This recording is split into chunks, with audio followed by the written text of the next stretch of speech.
For the first review of the year, I really wanted to do something special. I wanted to hit a home run on something that I really wanted. It took me a long time to go through every single detail. In fact, I had to go through 2 games just to get everything. I hit a few roadblocks and stumbles along the way, and after screaming a whole ton of expletives at my TV screen, I finally got what I wanted.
Super Smash Bros. For the Wii U was released in November, and pretty much anyone who wanted it already has it. This is the 5th title in the series, the 4th being released only a month before on Nintendo's 3DS. Now, I'm really not going to go into the 3DS version of this game that much, mostly because I can't record footage of it. Just know that the basics and mainstays still remain the same, with a few gameplay mode differences here and there. I also feel that this feels like a lead-in to the Wii U version.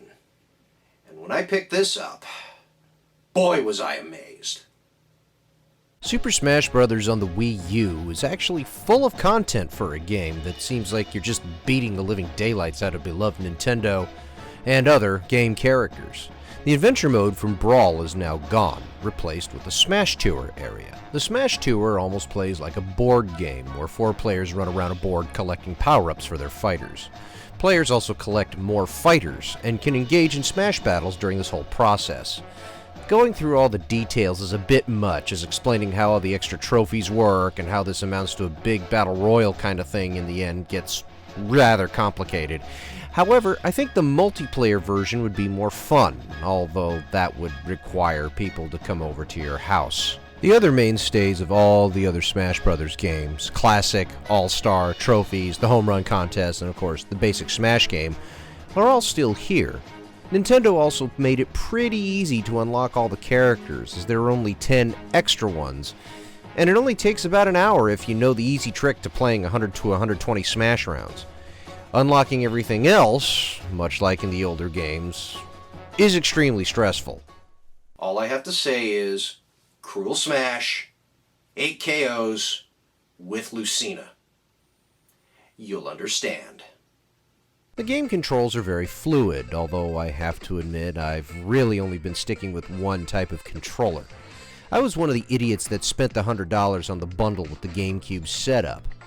I'm pleased to report that while it's nice to have the old GameCube controller back with a Smash symbol on it, the adapter will fit all your old GameCube controllers as well.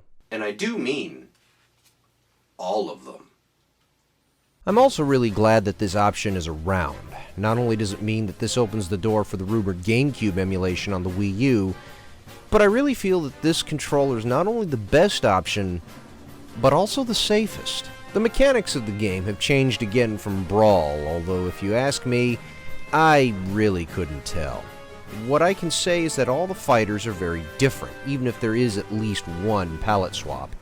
Even with my simple play style of focusing on smash attacks, every character has a different range, style, and power level. With this kind of variation, I'd be surprised if I didn't stop playing, even after I unlocked all the content in the game. Nintendo has also rejoined the toy-making front with Amiibo! Sorry, really bad Cowboy Bebop reference. The Amiibo are little toy statues that can store information on them, and in this case, it's fighter information. It is a little bit interesting, as it's a lot like the old Drivatar stuff I saw in Forza or B-Spec in Gran Turismo, where the computer has to train itself to play better. Unfortunately, there isn't a lot of information that the amiibo can store, and you can't have multiple fighters without having multiple toys. This is especially unfortunate, as there will be multiple games that will support them. And of course, Super Smash Bros. Is online multiplayer. The long-touted With Anyone feature is excellent, and I like how they level the playing field by having no items and just a flat surface. I originally thought it wouldn't be a good idea. After all, the whole point of the game is to supposedly be ridiculous with a dog and a duck blasting the living daylights out of a robot peripheral. But I really like the setup. Fighting with friends unlocks all the crazy stuff, so you can play with Smash Balls and hammers too. And who doesn't like hammers? So, Smash Brothers on the Wii U was perfect, right? I mean, it added a whole lot of content, they added a bunch of characters, and they fixed a whole lot of stuff I didn't even know about. They don't have to change a thing, do they? Well, I just feel it could use more. While Smash Bros. Feels complete, I really feel that this game is an excellent candidate for adding content to it on a semi-regular basis. And I don't just mean getting Mewtwo for registering both 3DS and Wii U titles. If Smash Bros. Gets updates and DLC content similar to, say, Mario Kart 8, or say, upgrades and tweaks like Super Street Fighter 4's lengthy evolution, Smash Bros. On Wii U could be around for a very long time. There were a couple of design issues I had with a few of the maps. One of the big draws was the idea of having an 8-player Smash, which is excellent if you have 7 friends with 3DSs or a whole bunch of GameCube and Wii U Pro controllers. However, some of the maps were not designed with smaller televisions in mind. One of the maps is a huge maze that, when zoomed out, makes it very hard to keep track of your character, let alone everything else. This is the first time that I would actually recommend something larger than a 60-inch television to comfortably play the game on a map like that. And I don't think people are willing to pay over $1,000 on average just to see yourself clearly on a video game. I'm also disappointed in the lack of crossplay between the Wii U and 3DS games. I know that I said I wouldn't talk about the 3DS game that much, but beyond using it as a controller and moving Mii fighters between the systems, there's nothing else about it. I would have loved to have seen more cross-play compatibility between the two systems, something similar to what Metal Gear Solid games did between the PlayStation 3 and the Vita. I know the two Smash games are meant to be different, but I would have loved to see more than just Mii fighter transference. Say, trophy completion. I also wouldn't recommend using the 3DS as a controller. A bunch of people have complained about using the circle pad already. And so, for the first time this year, I will ask the question. Is Super Smash Bros. For the Wii U worth your cash? Despite the faults, I really feel that Nintendo came close to their goal of making the ultimate Nintendo mashup game. You'll probably have to get a GameCube adapter and a controller or two just to make sure that you don't bust your gamepad, but the overall investment is good.